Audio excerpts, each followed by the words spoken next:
자, 자, 제왕기 넘어가기 전에 이제 동명합의 의의 한계를 좀 보겠습니다. 여기 안 나왔기 때문에 좀 따로 정리해 볼게요. 자, 이거는 이제 그 구특강에 있는 내용이에요. 자, 일단 의의를 이제 보면요. 이 첫 번째로는 그 당시 고구려의 어떤 건국 신화 있죠. 건국 신화를 재인식시켰다. 그래서 이걸 통해서 어떤 민족적인 어떤 자부심을 일깨워줬다. 이렇게 이제 보시면 될 것 같고, 자, 그 다음에 그 동명이라는 영웅적인 시조를 통해서 혈연 공동체, 그 다음에 문화 공동체로서 인식시켰다. 우리 민족을. 그러니까 그 어떤 영웅적인 시조, 주몽을 통해서, 동명을 통해서 어떤 부시점을 삼아서 혈연 공동체나 문화 공동체로서 우리 민족에 대한 인식을 시켜줬다. 이렇게 있죠. 그렇지만 한계도 있어요. 한계. 어, 좀 약간 고대적 정토의 복귀를 노래하는 좀 감성적인 감성이라고 하죠. 이 감성적인 어떤 의식 수준의 서사시다. 합리적이지 못하다는 거죠. 그리고 두 번째 체계적인 역사의식이 없다.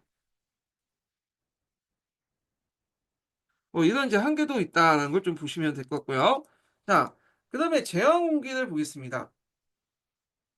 자, 제왕기는 이제 충녕왕 13년에 이승유가 이제 뭐냐면 조선한 책인데, 자, 여기가 좀 약간 이제 시기가 좀 달라요. 제왕기 같은 게 이제 앞에 동명왕편 같은 경우에는 그 당시 최시정권 때 쓰여진 거고, 그때 제왕기가 썼던 시기는 원나라 간섭기죠. 예. 그리고 이제 여기는 이승유는 중앙정부에 있었던 그 사람이에요. 그러다 보니까 원나라의 눈치를 보면서 좀 썼다고 보시면 돼요. 예. 그래갖고 여기에서 이제 볼 수 있는 게 제왕 웅기에서 볼 수 있죠. 그 제목에서. 그 제자는 이제 황제의 역사고 요의 비견하는 우리나라의 역사야. 먼저 중국의 황제의 역사를 조사한 다음에 우리나라 역사를 이제 뭐냐면 기술한 거죠. 그리고 이제 이렇게 있는데 그래서 이렇게 이제 상권에는 제 역사, 학원에는 우리나라 역사를 기술했다. 이렇게 보시면 돼요. 그래서 이렇게 대비를 하면서 했는데, 겉으로는 이제 중국을 우쭈쭈해주면서도 실제로 우리나라의 역사를 좀 띄워줬다. 이렇게 보시면 돼요. 그래서 이 제왕후기는 원나라 간섭기 때 쓰여졌고, 이순신 자체가 이제, 그 고려 정부에서 이제 일을 했던 사람이기 때문에, 그 뭐냐면, 몽고의 눈치를 봐서 쓸 수밖에 없고, 그러다 보니까 이제 사대의식과 자주의식이 공존했다. 이렇게 보시면 돼요. 예. 그래서 이제 유교적 역사인식을 토대로 기층사회 도교적, 민간신앙적인 요소를 수용하려고 했던 거거든요. 한번 볼게요.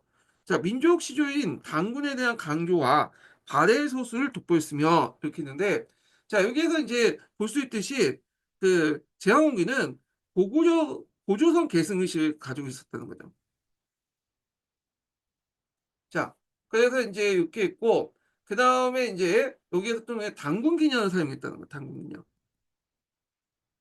단군기념 3600년이죠. 3000년. 그래서 보통 이제 참의선에 의하면 60이 제일 기단 숫자거든요.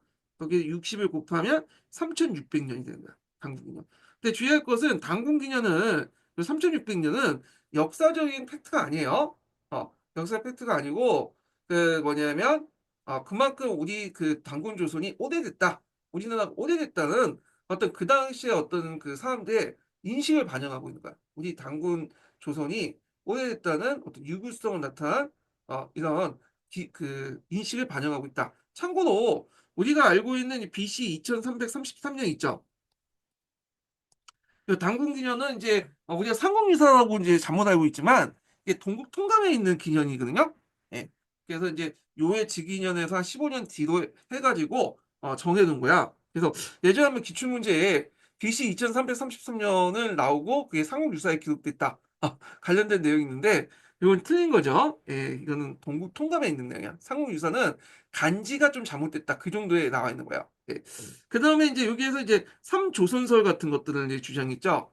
그래서 당군, 위만, 기자, 위만 이렇게 이제 있는데 당군은 현안 공동체로서 이제 상징이 있고 기자는 문화 공동체의 상징.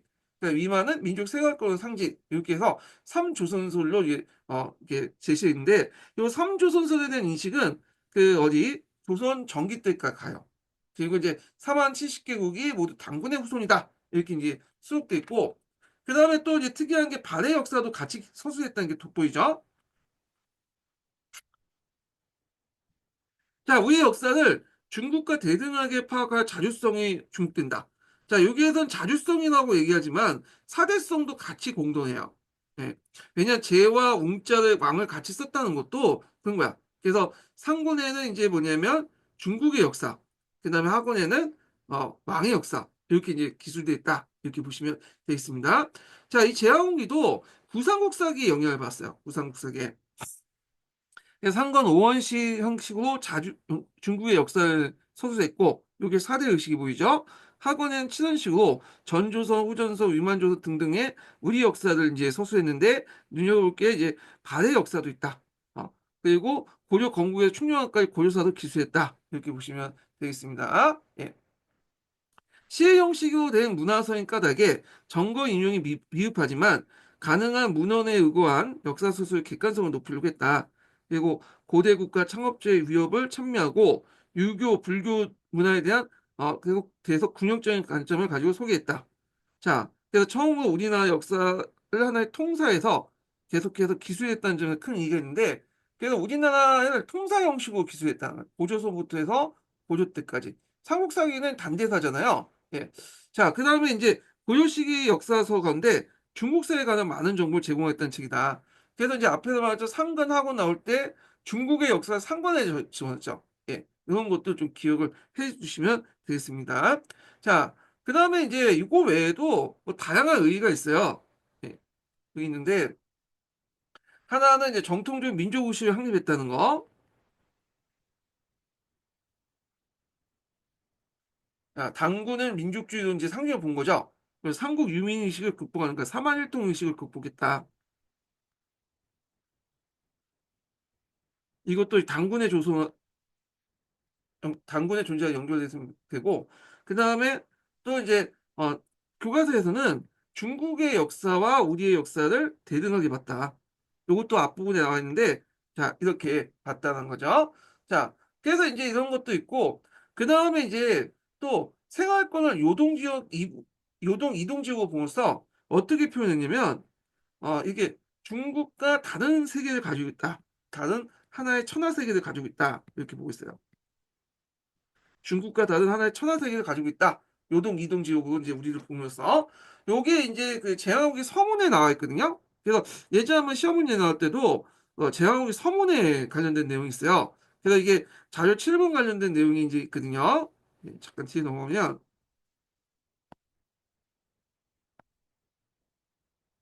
여기 있죠. 예. 그래서 서문 관련된 내용이 있는데 예전에 이제 요 제왕국을 왜 썼는가에 대해서 적어놨는데 자, 요 관련된 내용이 여기 기록돼 있어요. 예. 그래서 한번 읽어보시면 될 것 같은데 여기는 그냥 요 내용이 빠져 있네요. 예. 하여튼 서문 내용이 있다. 이렇게 보시면 되겠습니다. 자, 그러면 이제 다시 이제 또 읽어보겠습니다. 다시 앞부분 나가서 자, 고려 시기에는 삼국사기와 삼국유사가 대표적인 역사지만 급하게 다수의 역사 저술이 만들어졌고, 그러나 이제 역사 서술 형식에서 다양성을 보이며 왜 그려나가 보이는지 모르겠어요. 그리고 이렇게 해야 된다. 하여튼 역사 의식 측면에 상당히 차이가 있다. 자, 요게 이쪽 부분에서 이제 그리고라고 요게 이쪽으로 뒤로 넘어가야 될 것 같은데, 자, 우리의 역사 정도에 대한 이해, 삼국에 대한 개성 의식 측면에서 큰 차이 보인다. 뭐 이렇게 이제 보시면 될 것 같고, 다시 이제 여기에서 읽어보겠습니다. 한 통을. 자, 여기 있고 이제 뒤에 이제 한 통의 마지막 부분은 뭐냐면 그 성리학적 사관과 관련된 내용이 있어요. 그래서 고려 후기에 이제 성리학이 들으면서 성리학적 역사 인식이 이제 들어오게 되거든요. 요 관련된 내용이에요. 그래서 고려 후기에는 신흥사대부의 대도와 함께 삼국사기의 정통이은 유교사관이 다시 발달했다. 자, 요거 유교사관은 성리학적인 사관이야. 예전에 좀 성리학적 역사 인식은 대의 명분을 강조했다. 정통. 근데 법은 또 법을 지키고 법은 법대로 있고 대의 명분이라는 것도 있어서 이걸 되게 강조했다. 이게 특징이죠. 자, 그래서 이제 충녕왕 때 보금록이 만들어졌고요. 그래서 춘추, 금종, 근경련이라는 책이 있고 천추 근경련의 책이 있고 그다음에 이제 민지가 저술한 본초 평년 강목이 있고요. 공민왕 때 이제는 사락이 있어요. 요 책들은 지금 존재하진 않아요. 그렇지만 이제 후대 이제 뭐 고조사 저류에 많이 반영됐죠. 특히 이제 사락 같은 경우에는 그 당시 고조사나 고조사 그 저류에 그 논찬으로서 많이 반영됐어요. 이게. 자, 하여튼 이들 역사사서는 유교적 합리주의 사관이 반영되어 있으며 또 거기엔 점차 정통의식과 대의명을 존중하는 성리학적 사관이 나타나는 새로운 경향이 있다. 이렇게 보시면 되겠습니다. 자, 문학 부분은 왜 건너뛸게요. 뭐 나오지 않으니까. 제 예술 활동을 좀 볼게요. 요것도 뭐 지금까지 그렇게 나온 건 없거든요. 그렇지만 이제 일단은 이제 중요한 부분만 짚고 좀 넘어가겠습니다. 자, 보통 이제 고려시대 때 이제 뭐냐면 건축 양식은 초창기 때는 이제 뭐냐면 주심포 양식이었죠. 주심포. 주심포는 이제 공포 위에 뭐냐면 그러니까 여기 기둥에 공포가 하나씩만 있는 거죠. 예. 그래서 대표적인 이제 건축물이 뭐냐면 부속산 무량수전이 있어요. 그래서 고려시대 때 목조 건축물로서 일반적 양포는 그 주심포 양식으로 축적됐고 간결하고 조화된 모습을 보이고 있다는 거죠. 자, 근데 원나라 간섭기 때 원의 영역으로 다포 양식이 등장해. 다포 양식이 뭐냐면 기둥과 기둥 사이에 뭐냐면 공포를 몇 개씩 주는 거죠. 예전에는 기둥 위에만 공포를 넣는데 참고로 이 공포 같은 경우에는 뭐 하는 역할을 하냐면 하중을 분산시키는 역할이 있어요. 근데 이제 그 역할을 했던 공포를 기둥과 기둥 중간 사이에 계속 이제 여러 개를 뒀죠. 그러다 보니까 지붕의 크기가 상당히 커져요. 어, 하중을 이제 지탱할 수 있기 때문에 많이. 그래서 이제 여기를 위에서 지붕을 만드는 게 아니라 밑에서 일단 지붕을 만든 다음 위로 올리는 방식으로 이제 진행했다. 이렇게 보시면 되겠습니다. 그래서 원의 다포 양식의 중후하고 장황한 건축물로서 조선시대 다포 건축의 시초가 되었다. 그다음에 여기 보면 이제 그 석조 건축물의 구도가 있는데 예전에 한국사 능력 검증 시험에서 이게 좀 많이 나왔더라고. 근데 임용에서는 그건 별로 나오지 않으니까 건너뛰고 요게 좀 눈여겨볼 게 뭐냐면 경층사 10층 석탑이죠. 예. 그래서 이 원나라 간섭기 때 만들어진 건데 이 원나라 양식의 영향을 받아서 이색적인 석탑 형태가 있다. 그래서 이 원나라 양식이 남아규 양식이에요. 그래서 이제 경층사 10층 석탑은 찾아보시면 알겠지만 그 밑단이 이렇게 이제 4단으로 돼 있거든요. 네, 4단이지 아니라 6단으로 돼 있어. 이게 이제 원나라의 어떤 남아규 양식이라고 하더라고요. 근데 이 조선시대 때 이제 세워진 원각사지 있죠. 이 원각사지 10층 석탑도 요 영향을 받은 거다. 경층사 10층 석탑에 요거 이제 기억을 해두시면 되고요.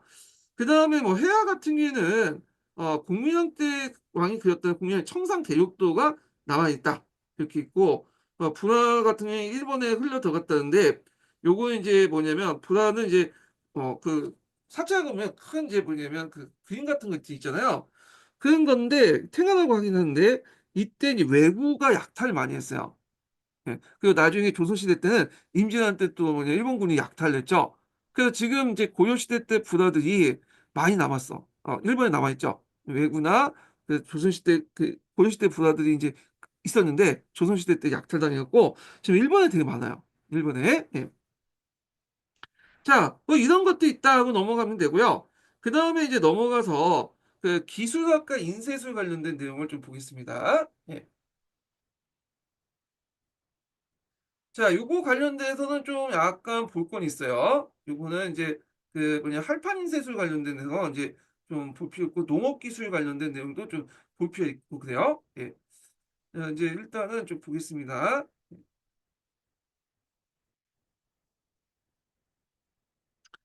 자, 고려시대의 기술학은 잡학이 나와야 천시가 있는데, 자, 이것은 이제 숭유적인 당시 사회에서 당연한 일이다. 그러나 고려는 현실 생활 속에서 필요에 따라서 여러 가지 기술학을 일으켜 상당한 발전을 이뤘다.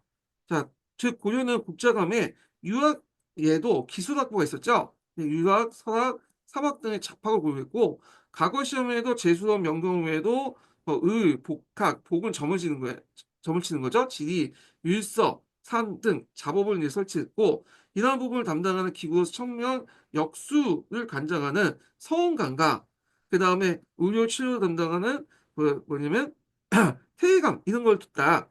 자, 그다음에 이제 천문 관측 기구가 이제 발달됐는데 이거는 이제 고려가 농경 국가이기 때문에 그래요. 이 농경 국가에서는 하늘의 위치 그 발자를 보고 절기를 알아야 되잖아요. 또 하늘의 명을 받고 이제 통치를 해야 되기 때문에 이런 이제 정근대 시대 때 이제 그 농경 국가에서는 이제 천문학이 발달됐다 이렇게 보시면 될 것 같은데요. 자, 우선 고려시대엔 천문역법이 발달했다. 서문간엔 천문, 그 다음에 역수, 추구, 그 다음에 뭐, 해, 해루, 강루 등, 이들 간장하여 천문 관측학과 역의 계산법, 달력의 계산법을 발달한 것이다. 자, 고려 천문관리는 천체 운영에 관측하여 그 결과를 고려서 천문지에 자세히 상세히 수록되었는데, 거기는 과학적 가치를 가진 천문 관측도 있었지만, 성점 같은 점술술이죠. 그래서 이제 이런 목적으로 이제 받았고, 특히 청인강선은 동중서가 이제 그 정리를 한 거죠. 이거 예전에 시험 문제 나왔던 건데, 하늘은 여러 가지 이제 그 왕의 정치를 보고 하늘이 이제 뭐냐 재해를 내리거나 아니면 여러 가지 상승 징조를 보인다 이런 내용이에요. 그래서 요거는 나중에 이제 중국사 할 때 좀 다시 얘기를 해보겠습니다. 자, 그래서 이제 이렇게 있고, 자, 이러한 천문 관측은 정확한 역계산을 위한 목적으로 이루어졌으므로 이에 따라 이제 고려시대 역법이 발달했다. 자, 처음 고려는 통일신라 사용하기 시작한 당의 성명령을 그대로 받아 계승했는데 중국에서 이미 새 역법이 사용되었으므로 고려는 그 정확한 역계산법을 알지 못하여 오차가 생기게 되었다. 자, 이런 오차를 극복하기 위해서 고려는 많은 노력을 경주했지만 독자의 역법을 만드는 데는 이르지 못했다. 충성왕 때 원의 수신령을 받아들여 사용했지만 고려 천문관리는 수신령의 개방수를 완전히 이해하지 못했으며 이렇게 했거든요. 그래서 1월 교식, 그러니까 월식과 일식을 제대로 추산하지 못했어요. 아직까지 이제 뭐냐면 수학이 발달하지 못했어. 그래서 요게 뭐 고려시대 때 역법이 발달됐다고 하지만 그 뭐냐면 실질적으로는 중국의 역법을 그냥 받아들였다 보면 돼요. 그리고 그것도 제대로 이해를 못해가지고 계산도 못했는데 특히 중국의 역법이 문제가 뭐냐면 우리나라하고 지금 경도가 다르죠. 북경하고 서울하고 경도가 다르기 때문에 이게 이제 시간관념이 이제 15분 좀 늦거든요. 그 시간이. 그러다 보니까 일식, 월식 이런 것들이 다 틀려. 어. 그래갖고 이게 이제 나중에 세종시대 때 문제가 돼가지고 세종 때 이걸 바로잡고 이제 서울로 기준에 한양 기준이었고 다시 이제 뭐 중국의 역법이나 이런 것들 여러 가지를 서울시도 영향을 그러니까 기준을 잡아서 다시 편집해갖고 만든 것이 칠정산이죠. 이건 나중에 조선시대 관련돼서 좀 얘기할게요. 자, 요 내용도 이제 있고요. 그 다음에 넘어가서, 자, 그 다음에 이제 의학 관련된 내용인데요. 자, 고려시대 때는 이제 의학이 궁중의술의 태도에 벗어서 평민에 의한 의술로 개방되었어요. 그래서 이제 고려 중후기 때 항약운동은 뭐냐면, 항약은 우리나라 고유의 약재거든요. 그래서 중국의 약재를 받아들이지 않고 우리나라 고유의 약재를 통해서 사람을 고치자.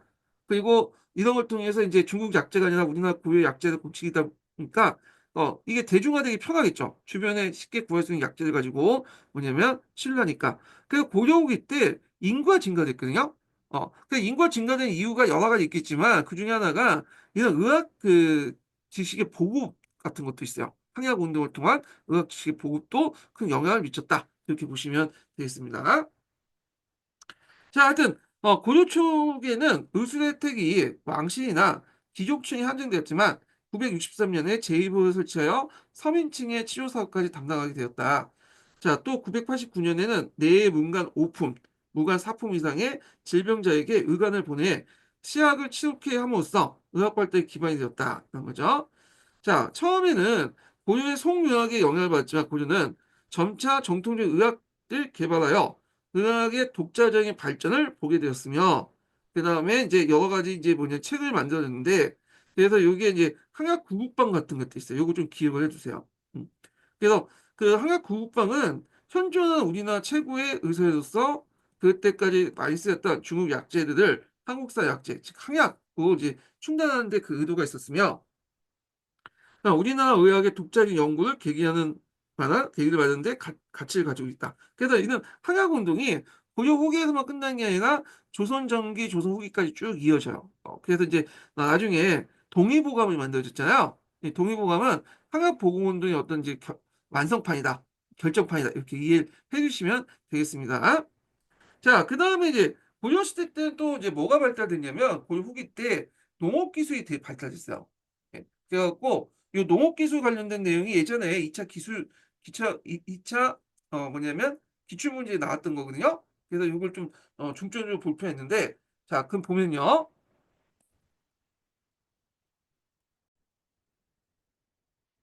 자, 그럼 관련된 내용을 보겠습니다. 자, 고려시대 농업 기술은 이미 우경에 의해서 신경이 해줬고, 인연삼작의 융자법이 실시했다.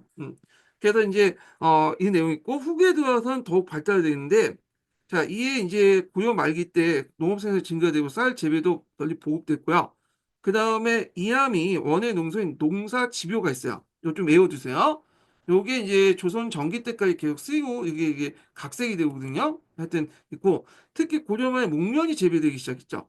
그래서 이제 그 목련이 재배되면서 이제 의료혁명이라고 하는 것들이 나왔잖아요. 그래서 그 면직물이 널리 보급되었다. 예. 그 문익전을 통해서 이제 뭐냐면 보급됐다고 하고 있죠. 예. 그래서 예전에 이 목련을 통한 면직물들이 있었다고 이제 보고 있는데 아직은 대중화되지 못했고, 이때 이제 국민한테 문의점을 통해서 그냥 원나 목화실을 도와서 우리 풍토에 맞게 개량해 갖고 널리 보호시켰다 보시면 돼요. 참고 원나라도 이 뭐냐 면포 같은 게 널리 대중화된 건 원나라 때요. 예. 그래서 이제 일반 평민이 의복제류가 종래의 이제 마포에서 무명으로 바뀌는 일대 변화를 이뤘다. 의료혁명 같은 것도 일어났고요. 자, 고려 말에는 또한 하약의 제조법이 전래되어 하약과 화포를 사용하기 시작했고, 고려기 때 외구의 창고를 막기 위해서 화포의 사용이 적시에 요구되었지만 원이나 명의 하약 제조법을 비밀에 붙여 본인은 이를 알지 못하였다. 자, 그러나 공민왕 때 그 당시 최문선이 그 당시 이제 중국부터 그 제조법을 배워두와 1477년 전시 후 하통도감을 설치하고, 요 하통도감 좀 외워두세요. 요거 예전에 기출에 선지도 나왔던 거야. 이게. 자, 설치하고 하약가압을 만들기 시작했던 것이다. 자, 이리하여 이제 1380년 진포와 그 다음에 에 침입한 외선 5,500여 척을 처음으로 하통과 하포를 통해서 격파함으로써 하약을 하약은 외국 격투에 큰 위력을 발휘했다. 예전에 한번 얘기했죠. 진포해전. 그래서 이 진포해전은 최초로 이제 하약 무기를 해전에 사용했던 것이다. 가능했던 것이 우리나라의 평저선이라는 그 배 형태 때문에 가능했다. 이렇게 보시면 될 것 같고요. 자, 그 다음에 이제 인쇄술 관련된 내용인데, 이것도 예전에 한번 시험문에 나왔던 거야. 고려 인쇄술은 대장경에서 보이는 것 같이 고정식 목판 인쇄에서 이동식 하이판 인쇄도 바뀌었는데, 목판 인쇄술은 뭐냐면 나무를 이제 베어가지고 이걸 평범하게 만들어요. 그래서 좀 소금에 절였다가 이제 좀 시간이 지나면 끄집어내서 햇빛을 말려서 요게 이제 뭐냐면 하나하나 이제 목판을 해가지고 글자 새기는 형태예요. 예, 이게 목판 인쇄술이거든요. 활판 인쇄술은 뭐냐면 이렇게 해서 이제 있고 팔판을 집어넣고 집어넣는 거죠. 팔판을 집어넣어서 짜 맞추는 식으로 이제 하게 되는데, 처음에는 이제 고니할자라고 해서 중국에서 처음 만든 할자가 있죠. 고니할자. 송나라 때. 근데 이거는 이제 진흙하고 이제 악유를 붙여가지고 했기 때문에 조금만 써도 다 없어져요. 그래서 이걸 좀 발전된 게 목할자고 나물 만든 할자고, 요걸 더 발전시킨 금속할자예요. 금속활자를 최초로 썼던 게 우리나라죠. 그래서 이 금속활자를 쓰면 마모가 상당히 덜하죠. 그래서 그 할자를 만들어 놓으면 여러 번 쓸 수 있다는 게 장점이죠. 그래서 이제 이 금속활자를 이제 최초로 썼던 게 기록에 의하면 복음상제가 있어요.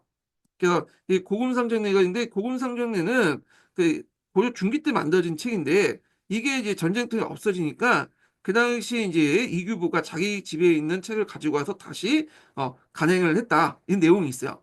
그래서 이때 이제 뭐냐면 간행한 그 관련된 내용이 동국 이상국집에 나와 있거든요. 고금상정례가 뭐냐면 최초로 이렇게 금속활자를 통해서 간행됐는데, 그 이유에 대해서 그 배경에 대해서 그 당시 이제 그 내용이 적혀 있어요. 동국 이상국지에. 그래서 공산주의가 거의 없어지려고 하니까 전쟁통에 그 당시 그 이규부가 자기 집에 있는 공산주의를 가져가고 금속활자로 간행했다. 이렇게 내용이 있는데, 이게 최초의 금속활자분이에요. 예. 그런데 아쉽게도 이 고금상정례는 지금 남아있지 않죠. 그래서 이제 지금 남아있는 현존하는 그 금속활자분은 직지신경이야. 줄여서 직지라고 하죠. 직지.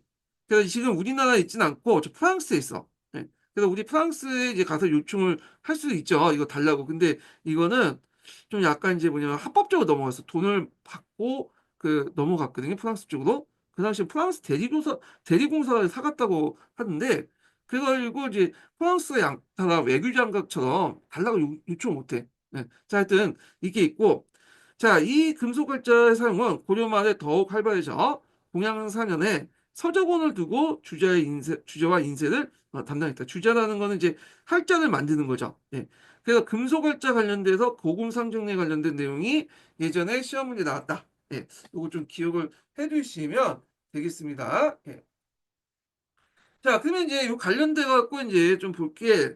어, 농업 생산량 관련된 내용을 볼게요. 이게 예전에 한번 시험 문제 나왔기 때문에 교과서에도 어, 내용이 있죠. 그래서 이걸 좀 볼게요. 우리의 농업 생산력 발달 관련된 내용인데, 자, 그 앞부분은 각자 읽어보시고, 여기 이제 뒤에 부분만 볼게요. 여기 고려 중후기부터 농업 생산이 발전되는 거 볼게요. 자, 고려의 농업 기술은 이전 시기보다 더욱 발전했다. 특히 경지 이용 방식, 수의 시설, 토지 개간, 신종자 도입, 경종법 변화 등 농업 발전을 확인할 수 있다. 그래갖고 예전에 한번 시험 문제 나왔던 것이 뭐냐면 고려 후기 때 인구가 증가됐거든요. 인구 증가가 이제 여러 가지 이유가 있는데 그 중에 이제 뭐냐면 원나라와 이제 더 이상 싸움이 완전 평화기가 오래되죠. 그러니까 인구가 증가되다 보니까 당연히 이제 뭐냐면 어 농업 기술도 발달될 수밖에 없죠. 이거 많은 인구를 버겨 살리니까 그리고 개간도 이제 하게 되고 그러니까 또 이걸 봤던 인구가 증가되고 그리고 또 농업 기술이 발달되고 그래서 이런 선순환 구조를 이루고 있다. 거기다 또 인구 증가의 또 원인 중에 하나가 뭐냐면 앞에서 언급한 항약보호 운동도 있다라고 좀 기억을 해주시면 돼요. 그래서 예전에 한번 2차 기출 문제에 고려후기 때 왜 인구가 증가된가를 농업 생산 발전 측면에서 서술하시오 관련된 내용이 한번 시험 문제 나왔거든요. 자, 그래서 이제 경제 인용 방식도 후경법, 후한법, 그 다음에 이제 상경법 이런 발전장이 있는데 자, 요게 이제 눈여겨야 이게 뭐냐 여기 밑에 있죠. 상경법은 그 연작상경이죠. 해마다 같은 경지에 농사를 짓는 방법을 하고 후경법과 후한법은 지역을 유지하기 위해서 한 해 걸려가면서 농사를 짓는 방법이다. 후경법과 후한법은 농작물 재배하지 않고 땅을 시기하는 점에서 같았다. 그러나 후한법은 비록 시는 경지여도 잡초 제거 등을 작업하는데 점에서 후경법과 다르다. 그래서 관리를 하는 게 후한법이고 후경법 관리조차 안 했다. 뭐 그런 얘기인데 자, 이렇게 발달했던 것은 뭐냐면 고려 후기 때 인구 증가예요. 예전에는 고려 초기 때는 그렇게 인구가 많지가 않았어요. 그러다 보니까 토지가 남아 돌았거든요. 인구에 비해서. 그러니까 이제 굳이 토지를 연작 상경할 필요 없죠.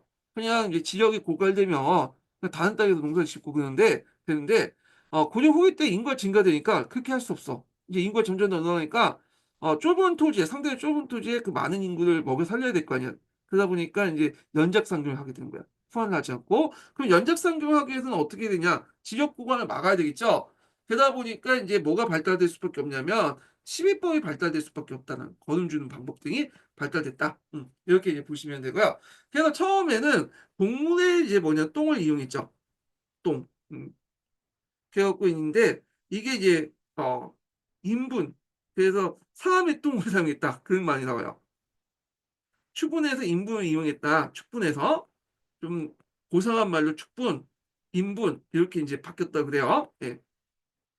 그러니까 시위법이 상당히 발달되면서 연작상경이 행해졌는데 그렇다고 해서 고려시대 때 완전한 연작상경이냐 그건 아니에요. 일부 지역에서 연작상경이었고 이제 연작상경이 완전히 전국화된 것은 이 뭐냐 조선에 들어와서 연작상경이 전국화됐다. 이때는 그냥 일부 하삼도 지역을 중심으로 해갖고 연작상경했다 이렇게 보시면 되겠습니다.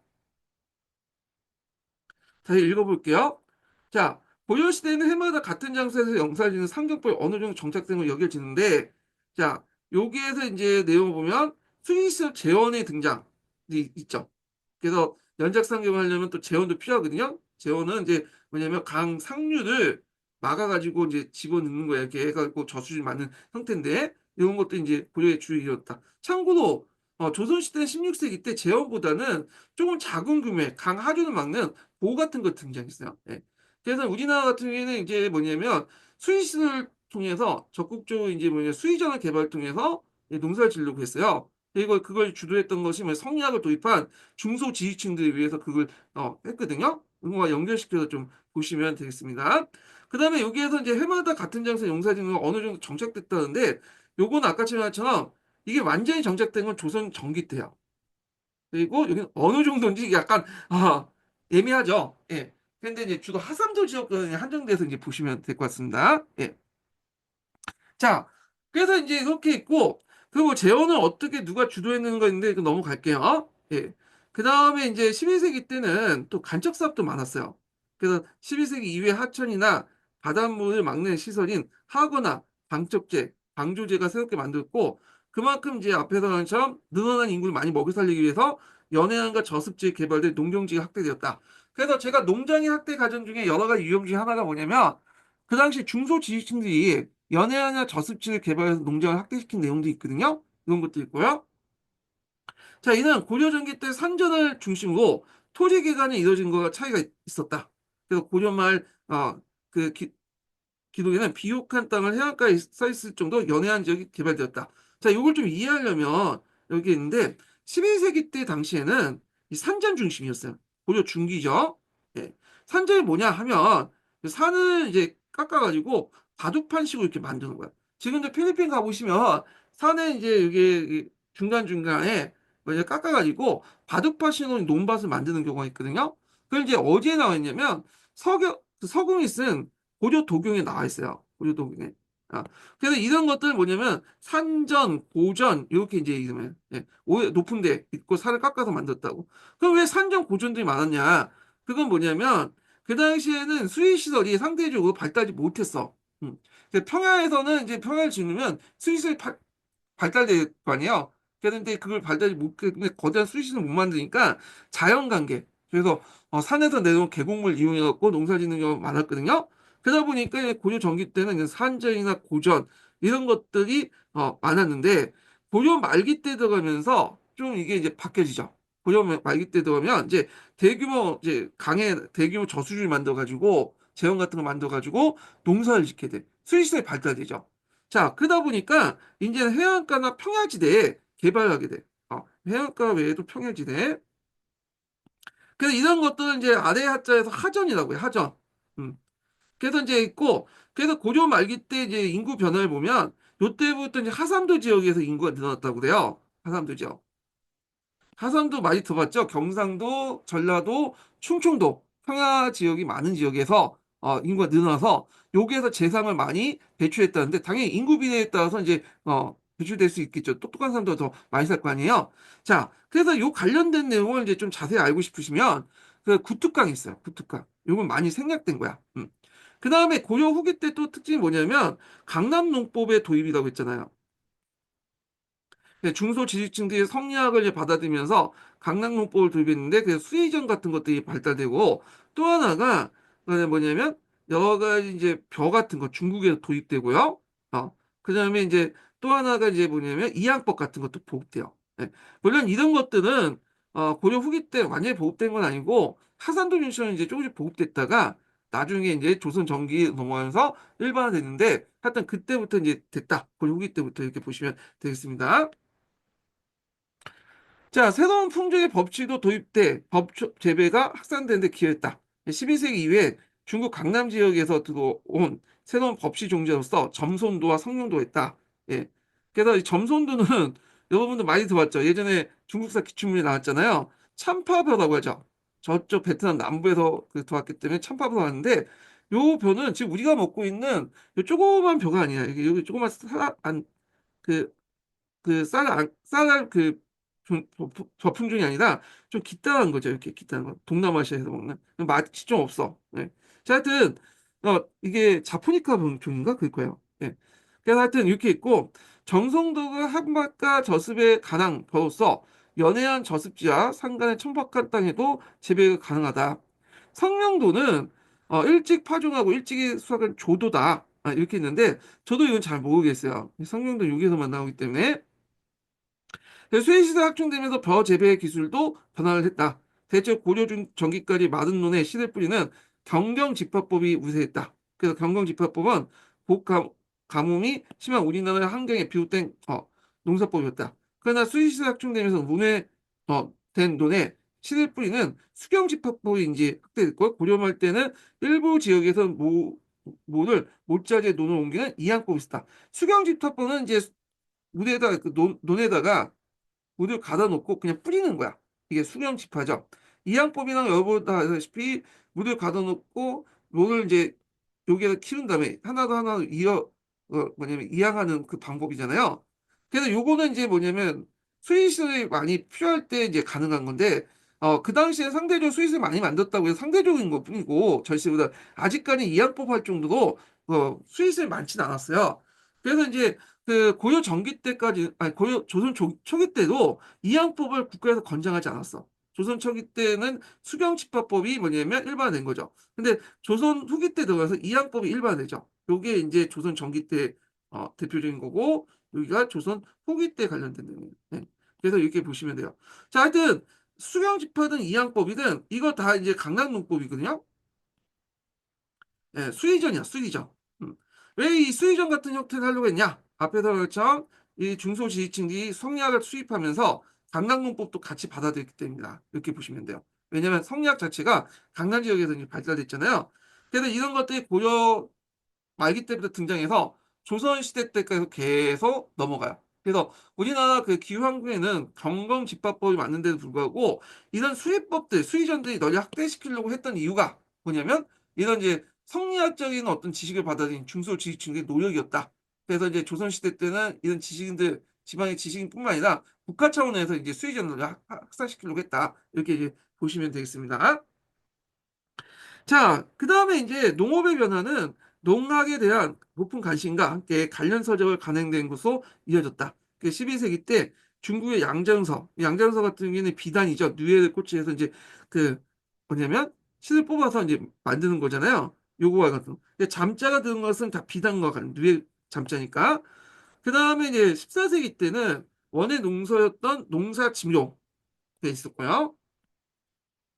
농상집요가 있고 이를 토대로 원조 정보 농사 집요가 가능됐다.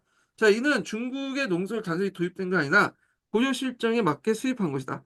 자, 그래서 이제 이후 조선 초기 때 농사직서 같은 우리만의 독자적인 농사가 발견될 수 있었던 것으로 고려 이래의 농학에 대한 이해가 진전됨을 가능했다. 이렇게 이제 보시면 되겠습니다. 그래서 고려 시대 때 특히 후기 때 농업기술 발달 관련된 내용이 예전에 기출문이 나왔으니까 좀 기억을 해두시고요. 교과서에도 15년 개정 교과서에도 여기 좀 약간 많이 나오는 부분이거든요. 그래서 이런 것들 좀 기억을 해두시면 되겠습니다. 자, 그래서 이제 이렇게 해서 한번 봤고 마지막으로 볼 게 뭐냐면 이제 그 풍수지리설 관련된 내용이야. 풍수지리설. 요거. 요거는 좀 중요해요. 지금까지 두세 번 문제가 나왔어. 요게. 그래서 이제 시민왕국사도 이 내용이 있긴 하는데, 요게 이제 그 심부름 내용이 이제 좀 잘 돼 있으니까 이걸 좀 보고 넘어갈게요. 예. 자, 이 도교는 이제 각자 보시고, 예, 도교는 좀 보시고, 뭐 그게 중요한 건 아니에요. 예, 넘어갈게요. 풍수지리설의 이제 사상 관련된 내용만 보겠습니다. 자, 요거 하기 전에 두 번째 인증번호 알려드리겠습니다. 두 번째 인증번호는 33번이에요. 두 번째 인증번호는 33번입니다. 자, 풍수지리설은 우리나라 지형 특성상 상당한 이런 시기에 발달했다. 그래서 산이 많고 하천에 공유하여 흐르며 곳곳에 분지가 발달한 자연지리의 특성상 택지와 관련된 풍수지리 사상이 관심을 끌게 된 건 당연하다. 원래 풍수지리란 땅의 만물에 하는 생활력이 있으므로 땅의 활력 여에 따라 국가나 국토의 그 인생을 중대한 영향을 끼친다는 사상이다. 뭐 어렵게 설명했는데 땅에 지기가 있기 때문에 지기가 모이고 흩어짐에 따라서 국가나 그런 뭐냐면 가문의 어떤 것들이 달라진다는 거야. 그 국가의 운명이나 가문의 운명이나 인간의 운명이 달라진다는 사상이 풍수지리예요. 그래서 우리나라도 자연 풍수가 있었어요. 우리 자체 풍수가 있었는데 이게 이제 중국 풍수가 들어오기 시작한 거는 이제 명나라다. 신라 중기 때 들어오죠. 그리고 신라 하대 때 널리 확산됐다. 근데 우리나라도 배사민수 같은 우리나라 고유한 풍수가 있었지만, 중국식 풍수 사상이 들어온 거는 신라 중기 때 들어와서 신라 말기 때 확산됐는데, 자, 이때 이제 큰 역할을 했던 사람이 도선이에요. 도선은 여러분들 알다시피 도선비기를 쓰는 사람이죠. 자, 도선은 전라도 영암 출신의 선종 승려로서 풍수지, 풍수지 이설을 체계화시켰으며 기록에 의하면 왕건이 왕위에 오는 걸 예언했다. 예, 도선비기에 있다고 해요. 도선비기. 이 고조사에 있는 내용인데 예전에 한번 시험문에 나왔어요. 그 지문호. 예. 그래서 도선비기 같은 이제 뭐냐면 참의주, 예언사상 같은 주들은 조선 태조 때인가 태종 때인가 그때 대규모 이제 그런 책들을 이제 뭐냐 잡아서 불타 없앴거든요. 예. 그래서 이제 있는데, 자, 하여튼 이렇게 있고, 왕건의 국가 운영에 상당히 영향을 줬고요. 훈요식주에도 많이 반영됐어요. 그 내용이요. 자, 그래서 한반도 전역의 답사한 경험을 통해서 국토에 관한 각종 비기와 답사를 나눴다. 비기는 이제 뭐냐면, 앞날 예언 참의설 관련된 내용이라 보시면 돼요. 그냥 단순한 이론의 습득이 아닌 국토 공간에 대한 경험적인 풍수 이론을 제시했으며, 한반도 산천의 형세를 유기적으로 파악했다. 자, 그래서 이제 이렇게 쭉 있는데 보통 이 풍수는 양태풍수가 있고 음태풍수가 있어요. 양태풍수 같은 경우에는 주로 이제 뭐냐면 주로 이제 집자리나 저쪽 도성 이런 것들 이제 보는 게 양태풍수이고 음태풍수 같은 거는 노자리야. 그래서 양태풍수 같은 경우에는 고려시대 때 이제 주요 논쟁이 되었던 거고 음태풍수 같은 경우에는 이제 노자리 관련된 내용은 조선 후기 때 논쟁이 되는 거죠. 어디에 노자를 써야지 그 뭐냐면 자손이 잘 된다. 뭐 해갖고 그때 이제 이거 가지고 이제 지네끼리 싸우고 그래요. 사대부들이 막 싸우고 그래서 소송도 막 많이 일어나고 있거든요. 그래서 산송 논쟁이라고 하죠. 산송 논쟁. 이게 조선 후기 때예요. 예. 자, 하여튼 이렇게 있는데 자, 여기 내용을 볼게요. 망건의 풍수 독창설에 대한 이제 믿음은 풍요십주의 여러 조항에서 확인된다.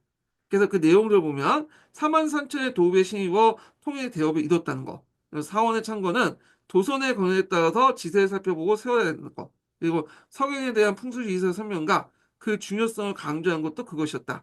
자, 그 이제 고유의 중요한 시책을 결정하는데 미친 영향이 실로 대단했다. 그래서 사원을 이제 건립하거나 편도 문제를 논의하는데 또 마을의 입지를 선택하거나 주택을 짓는 데 상당히 영향을 줬는데 자, 이 시기 때 이제 풍수지는 이처럼 집자리나 돈, 그 사찰이라든지 그 어디에 이렇게 도움을 할 것인가 논쟁이잖아요. 그러다 보니까 이제 이걸 양태풍수한다. 고려시대 논쟁이죠. 그래서 인간이 현세에 살기 좋은 곳을 택하는 것을 중시하는 양태풍수라고 할 수 있고요. 그리고 주거니의 이제 묘지 문제에 관련된 내용이 있어요. 자, 요 관련된 내용은 은태풍수라고 하죠. 은태풍수. 이거는 조선시대 때 이제 논쟁이 됐던 거다. 이렇게 이제 보시면 되겠습니다. 자, 그래서 이제 이렇게 있고, 그 다음에 이제 또 보면, 내용을 좀 볼게요. 이제 고려시대 때 이제 그 지리서 관련된 내용이 있는데, 뭐, 사만획토기, 송악 명당기, 도산 답사가, 삼각산 명당기 등등등 있어요. 근데 이 책들은 지금 남아있지 않죠. 해동비준론 같은 게도 이제 있겠는데, 이 책들은 지금 남아있지 않아. 예. 그래서 이제 있는데, 요거는 앞에다 조선 초기 때 다 불타 없어졌어요. 예. 그래서 예전에 한번 사지성단 문제에 관련된 나올 때, 이런 것도 예문에 한번 오답으로 나온 적이 있거든요.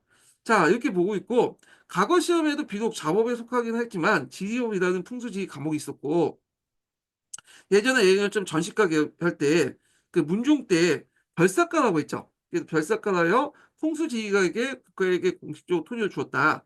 그다음 인종 14년에는 지리 분야 과거 격식을 보면 뭐 첫날에는 신집 지리경을 보고 다음날 유시설을 보고 있는데 이거는 그냥 읽어보시면 될 것 같고 자 쭉 넘어가서 이제 두 번째 단락부터 볼게요. 자, 풍수지 사상 관련된 내용이 나와요. 풍수지. 그래서 우리나라 같은 경우에는 이제 중국의 풍수를 받아들이긴 했지만 우리나라만 있는 풍수 사상이 있어요. 요게 예전에 한번 시험 문제 나왔는데 첫 번째가 뭐냐면 비보사타설이야. 비보사상이라고 하죠. 비보삽설이라고 있어요. 자, 비보사상이 있고 그 다음에 두 번째가 뭐냐면 직이세왕설이야. 네. 자, 비보사상은 예전에 한번 나왔어요. 비보사타설이라고 하는데, 이 비보사상이 왜 나타났냐 하면, 이거는 이제 뭐냐면, 중국은 땅이 넓잖아요. 그러니까 땅이 넓기 때문에, 그 뭐냐면, 풍수지리에 맞는 땅들을 골라갖고 사용할 수 있는데, 어, 그래서 골라서 쓸 수 있죠. 근데 우리나라는 땅이 좁아. 그렇기 때문에 이런 풍수지리에 맞는 그런 명지가 별로 없어요. 그러다 보니까 이제 이런 지리적 조건의 부족함을 인위적으로 고칠 수 있다는 그 관념에서 나온 거야. 음. 그래서 그 방법은 뭐냐면 사찰이나 탑을 세우는 거야. 그래서 지적이 약한 곳에 사찰이나 탑을 세움으로써 군력에 의해 그 힘이 있고 순하게 이제 할 수 있는 거야. 그러니까 지적을 이제 보강을 시켜주는데 사찰과 탑을 세우는 거죠. 예. 그래서 이제 이런 내용들 좀 기억을 해두시면 될 것 같아요. 자, 그래서 비보사타선을 원래는 사찰의 남조를 막기 위한 거죠. 그래가지고 앞에 이제 풍류십주에서도 그 당시 이제 조선이 정해준 곳만 이렇게 정해라. 그러니까 사찰과 탑을 지어라. 그래서 남조를 막기 위한 건데 오히려 후세에 들어가면 뭐냐면 자기 땅을 이제 기력을 더 키우기 위해서 사찰 더 키우는 남조의 결과를 가져왔다. 의도하지 않는 결과 이렇게 이제 보시면 될 것 같고 그래서 이 비보사탓을 좀 기억을 해두시고 직위세왕서 있어요. 직위세왕서는 땅의 직위가 세워다는 사상이야.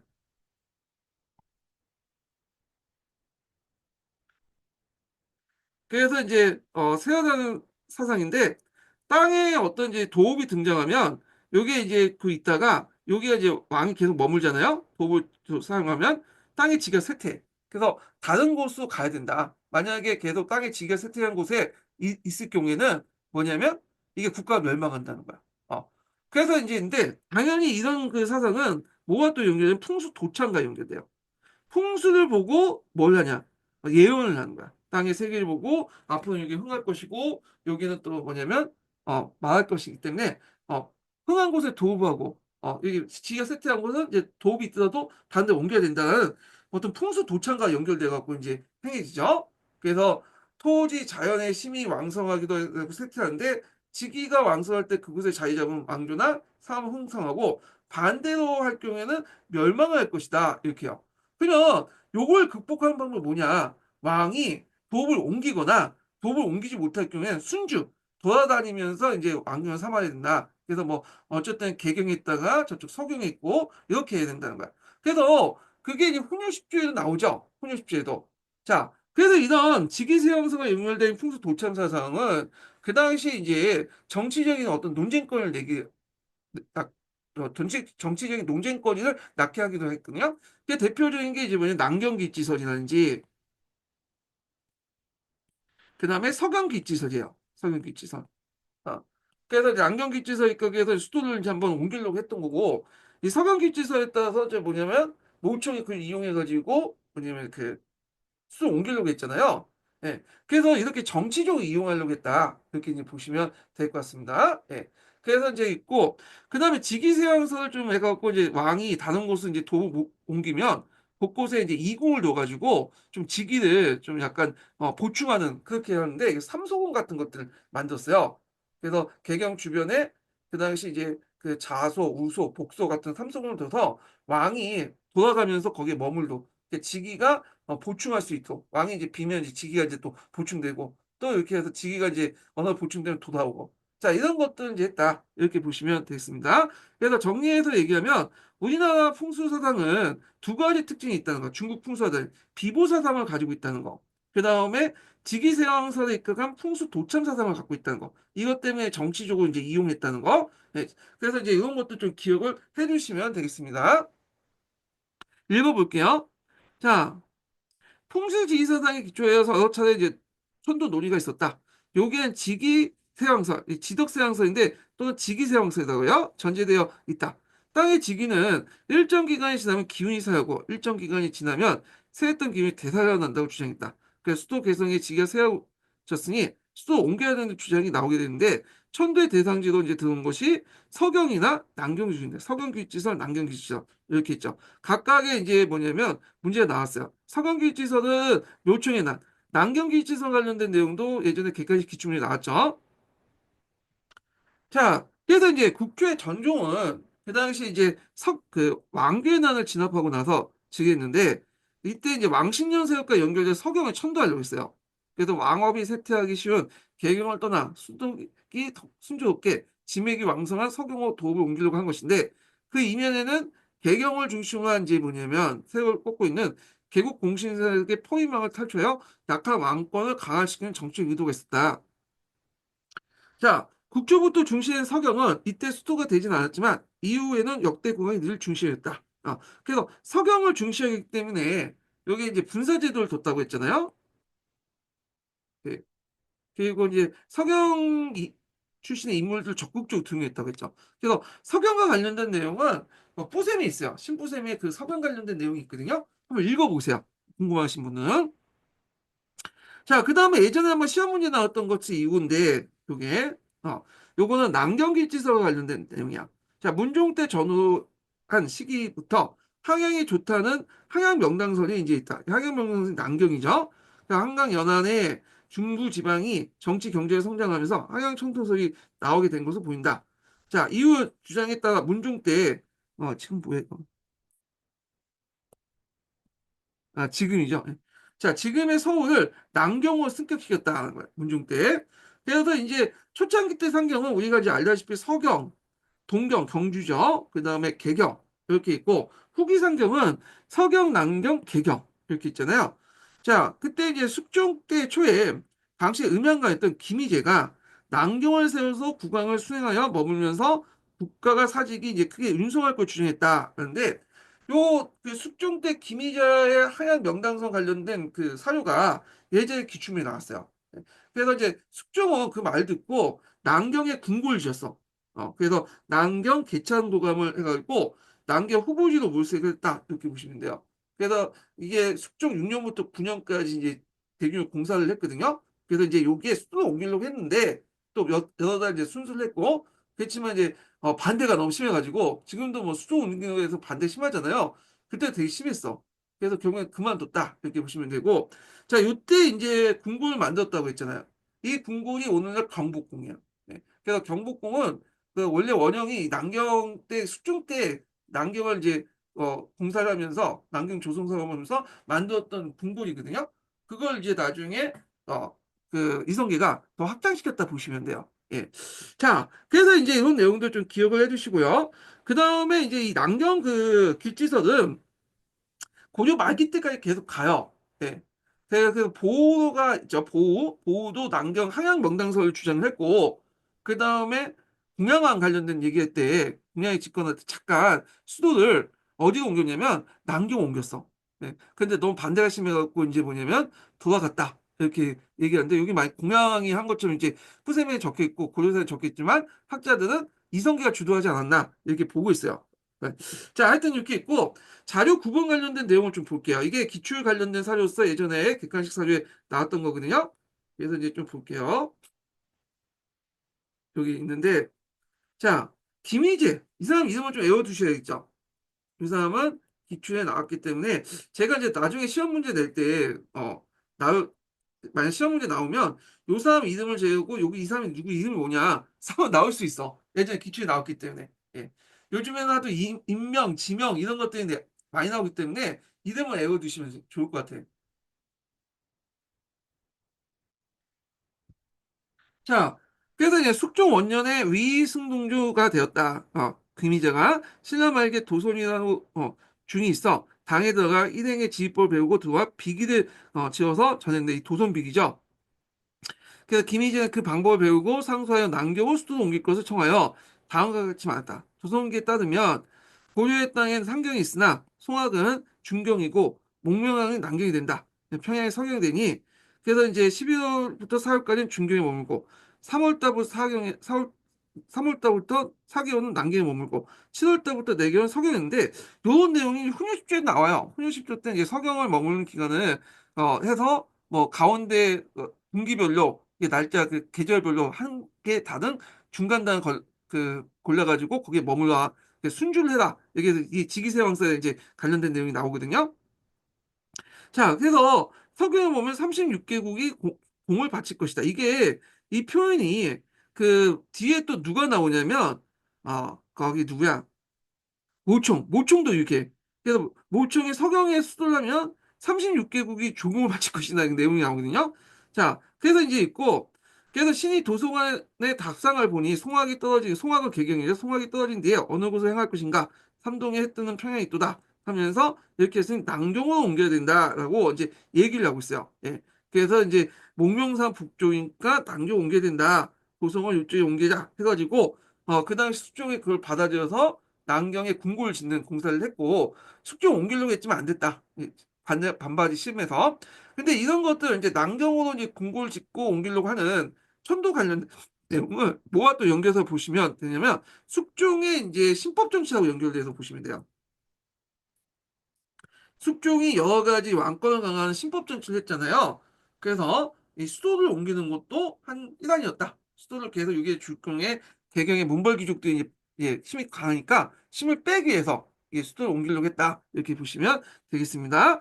그래서 요거 관련된 사료도 자료 9번 기출 사료니까 꼭 보면서 이제 습독을 좀 해주시고요. 그래서 다시 이제 넘어가겠습니다. 자, 홍수지수가 연관되어 일어난 가장 큰 사건은 모총이 주장한 석영천도 운동이다. 요것도 예전에 기출문에 나왔던 거죠. 홍수산 개성은 주위의 산으로 조밀하게 둘러싼 장풍의 국면인데 대해서 평양은 대동강 큰 강의 특수의 국면이다. 저는 잘 모르겠어요. 이 풍수산을 잘 모르니까. 자, 일단 여기 넘어갈게요. 당시 이자겸의 난으로 개경궁궐이 전소되고 작은 천재지변이 일어났어 대조 금의 요와 송을 토벌하고 고를 위협하고 있었다. 자, 이들 구실을 삼아 모청은 서공천도를 이제 주장했다. 대외적 위기상을 풍수사상, 그러니까 석영기치술을 통해서 극복하려고 했죠. 예. 그래서 석영의 임원영 땅은 대하사의 지점이니 그곳에 궁궐을 세워서 천도하면 천하를 병합할 수 있고 금나라도 항복할 것을 주장했다. 자, 이게 자료 10번에 있는 내용인데 한번 잠 볼게요. 비슷해. 김희재하고 이제 했던 내용하고 비슷비슷해요. 그래서 이렇게 있고 여기 보면 정지상도 석영사인데 그 말을 깊이 믿고 수도 어분이 이미 쇠진하여 궁궐이 다 없어지고 석영은 왕기가 있으므로 왕이 옮겨가서 이곳을 수도해야 한다고 생각했다. 요거는 무슨 사상이 반영됐죠? 직위세 왕설. 개경이 오랫동안 왕기했기 때문에 이제 직위가 쇠퇴했기 때문에 직위가 풍만 석영을 옮겨야 된다. 직위세 왕설 관련된 내용이요. 자, 그래서 이제 있고 모총 등이 왕에게 건의하기를 우리들이 보건대 서경 임원녀의 땅은 음양가될 만한 대하사인데 이게 명당이네요. 대하사가 이제 보통의 명당보다 훌륭한 뛰어난 명당이다. 그러니까 명당 중에 명당을 홍수에서는 대하사라고 하나 봐요. 저도 잘 모르는데 이 설명하는 거 보니까 하여튼 대하사인데 이곳에 궁궐 건축하고 옮겨가면 천하를 병탕할 수 있으며 금나라가 박물 바치고 수 항복할 것이니 36개 나라들이 모두 신청이 될 것이다. 그래서 주변에 36개국이 신청이 될 거라는 말이 이게 그 모초이 처음 말한 건 아니라 이미 예전부터 있었던 말이야. 이게 그냥 사람들이 쓰는 말로 이렇게 그 당시 썼던 말인데 모총이 인용했다 이렇게 보시면 되죠. 김희재 관련된 사유도 나와 있는 거죠. 자, 그래서 이제 묘청의 성형천도 운동 결국에는 안 됐죠. 예, 그런 것도 좀 기억을 해주시면 될 것 같고 다시 돌아와서 자, 그다음 어디까지 했어? 네, 여기 자, 홍수지서는 때때로 도참 사상과 결합하여 엄청난 방향을 일으켰다. 도참 사상이라는 것은 이제 뭐냐면 앞에서 이제 풍수를 보고 앞날을 예측하는 거야. 그 밑에는 지기세양서 같은 것들 이론이 깔려 있어요. 그 도참 같은 경우에는 풍수 도참은 우리나라의 고유한 사상이죠. 도참 사상은 그림이나 도식을 보고 앞날 예언이나 소문, 유언을 퍼뜨려 미래를 예견하는 것이다. 자, 도참 사상이 인간 생활의 기후항목, 그다음 기후하복과 흥망성쇠 또는 대한 예언 또는 징조에 이른 것이 있기에 고참 사상은 정치 사상 혼란이 급식할 때 주로 나타났다. 그래서 모총의 서경천도 운동은 풍수지서가 도참설이 결합된 전개된 대표적인 사건이다. 이렇게 보시면 되고요. 그래서 모총의 서경천도 운동은 직위세형설, 그 다음에 풍수도참 이렇게 풍수도참하고 직위세형은 서로 연결돼 있어요. 예. 자, 이후 이제 풍수 도천 사상은 여전히 영향력을 발휘하고 있어서 무인 집권 시기에 망시에서 영기 군군인 삼소궁을 했고요. 자, 이 삼소궁이라는 개념 아까 전에 설명했죠. 그래서 법궁, 정궁이 있고 마을 때가 이제 정궁이죠. 그리고 여기에 머물면 왕이 계속 머물면 지가 세하니까 개경 주변에 세계 이궁을 둔 거야. 그래서 이궁에 가면서 여기서 돌아가면서 있다가 다시 돌아야지 직위를 먼저 보충할 수 있다. 이런 논리거든요. 예. 자, 그리고 이제 앞에서 이제 보호가 남경철도설을 중요했죠. 한양철도설. 그다음에 이제 뭐 공양왕 때 또 한번 천도를 했고요. 요거와 연결돼서 이제 보시면 되겠습니다. 자, 이거와 관련해서 조선시대 때도 비슷한 사고방식이 있었어. 조선시대 때도 법궁이 있고, 정궁이죠. 정궁이 있고, 그 다음에 이궁이 있었죠. 그래서 정궁은 경복궁이고, 그다음 이궁은 이제 뭐냐면 창덕궁, 뭐 창경궁, 이런 개념이잖아요. 물론 이게 이제 풍수사대에 입각한 것이 아니라, 그 정치적 어떤 논리에 의해서 그때그때 필요에 따라서 이제 했긴 했지만, 요거 약간 비슷한 개념이야. 네. 자, 그리고 이제 이렇게 있고, 그러면 이제 후에 이제 한양천도를 할 때 우리가 이제 남경길지소에 큰 영향을 미쳤냐? 그건 아니죠. 한양천도를 할 때 그 천도를 주도했던 사람이 이성계고, 그 밑에 있었던 이제 관료들은 성리학적인 어떤 이념을 가지고 있는 사람들이요. 그러니까 성리학적 이념을 가지고 있는 사람들이 입장 때는 예전에 남경길지서는 상당히 뭐냐면 기괴하고 뭐냐면 믿지 못한 거잖아. 그러니까 그것 때문에 천도를 한 건 아니고, 그 안경의 어떤 그 서울의 어떤 지리적 이점, 유교적 합리적인 어떤 사관, 합리적인 어떤 지휘관, 요게 있잖아, 한 거죠. 유교가 이제 한양이 이제 주변에 산이 있고 배산 인수고 한강이 있기 때문에 천도한 거지, 남경길 질서 때문에 천도한 건 아니다. 그렇게 좀 기억을 해두시면 되겠습니다. 자, 그 다음에 이제 고려 시기 때 이제 일대 상당한 영향을 끼쳤던 풍수지리서는 고려 말에 거센 비판을 받게 이뤘다. 지위보다 인하를 중요한 논리로 풍수지리 폐단을 펴놨고, 그러니까 지혜 그 뭐냐면 지위라는 것은 이제 땅의 기죠. 땅의 기원은 인간의 노력이 더 중요하다. 자, 이것은 다른 한편 풍수지리서에 근거하고 있는 지휘관의 변화를 존재한다. 그래서 이제 남경기지서, 서경기지서 이런 것보다는 유교적인 어떤 합리적인 지휘관 이런 것들의 변화, 요거와 연결돼서 보시면 돼요. 자, 그래서 이런 지휘관의 입각에서 서울이 수도 정했다. 이렇게 보시면 되죠. 자, 그래서 내용을 이제 좀 이렇게 보시면 될 것 같고, 이게 이제 좀 약간 끊기가 좀 그러긴요. 그래서 이제 최근 좀 남아서 시민한국사 관련된 내용도 좀 볼게요. 네. 시민한국사 보면 홍수이서 관련된 내용이 있는데 좀 보겠습니다. 네. 몇 페이지 펴보시냐면요.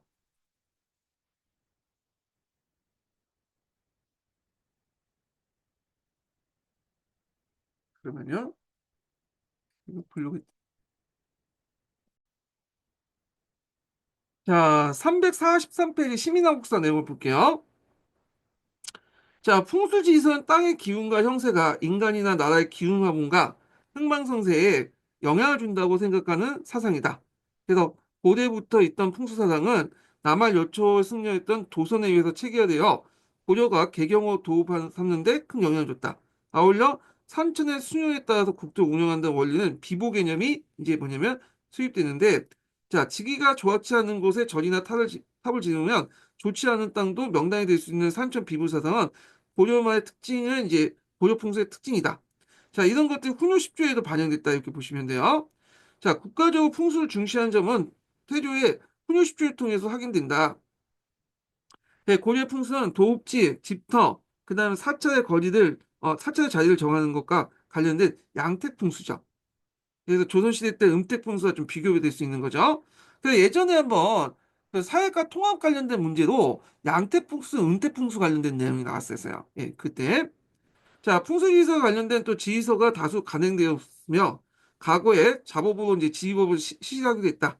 특히 천도 문제나 상경의 운영은 풍수지리서가 관련된 게 있다. 이때 이제 했던 게 직위세왕서이죠.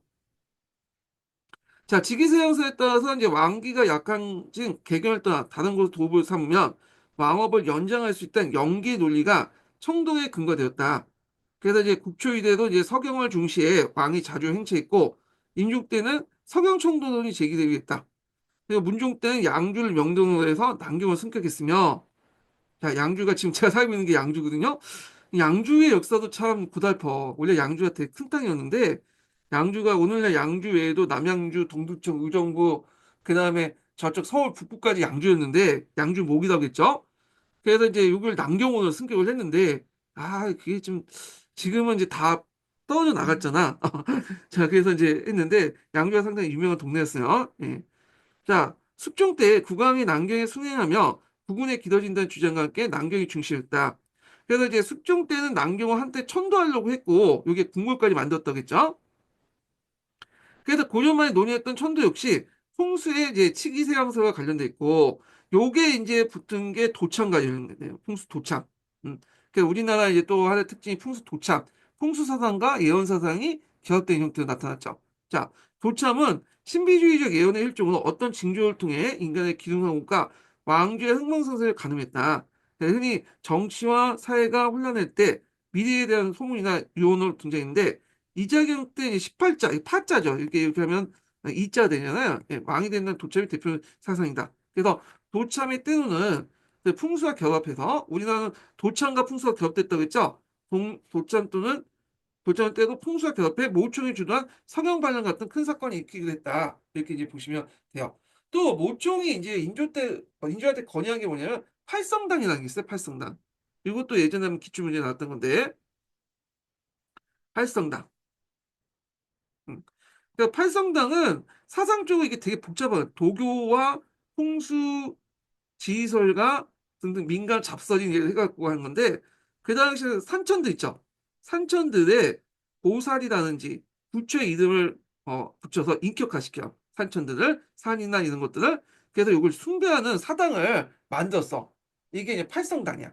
그래서 팔성당은 그다음에 도교와 그다음에 이제 여러 가지 뭐냐면 그 풍수시설 등등을 합쳐서 만든 거다. 그래서 팔성당 관련된 내용이 예전에 기출 관련돼서 한번 시험문이 나왔거든요. 그래서 제가 알기로는 여기 후세미에도 도교 관련된 내용이 있는 걸로 알고 있어요. 그래서 한번 찾아서 보시고요. 자, 그래서 이렇게 해서 이제 그 뭐냐면 고려시대 관련된 내용은 끝났고요. 좀 쉬었다가 조선으로 넘어가겠습니다. 예.